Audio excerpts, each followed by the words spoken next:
Let me tell you a Christmas story. Not a Christmas carol. This one's called They Said Five. It started beautifully. I was cleaning the house the way you only clean when company is coming. Not real cleaning. Company cleaning. You know, moving things from one room to another and calling it organized. The house smelled like pine, cinnamon, and panic. Dinner was scheduled for 5 o'clock, which in human time means 5-ish, which in holiday time means someone's late. I had time. Or, I thought I did. The doorbell rang at 4:40. Not a knock, not a polite tap. A confident, festive, absolutely unhinged doorbell ring. I just stood there, staring at the door like it had personally betrayed me. Because no one rings a doorbell at 4:40 unless the house is on fire. Someone is delivering bad news, or they don't respect time as a concept. I opened the door, and there they were, smiling, coat on, holiday sweater loud enough to be illegal. And they said the most dangerous sentence in the English language. We were just in the neighborhood. No, you weren't. You lived 35 minutes away. That wasn't the neighborhood. That was a decision. They walked in immediately. Didn't ask. Didn't hesitate. Shoes stayed on.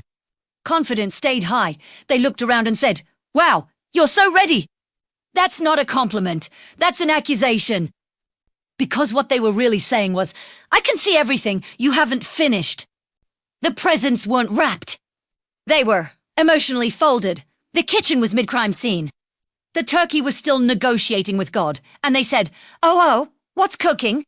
Fear. Fear is cooking. They started touching things. People who arrive early always touch things. They picked up a gift and said, "Oh, is this for me?" Première smiled. But the kind of smile that says, if you open that, we're not friends anymore.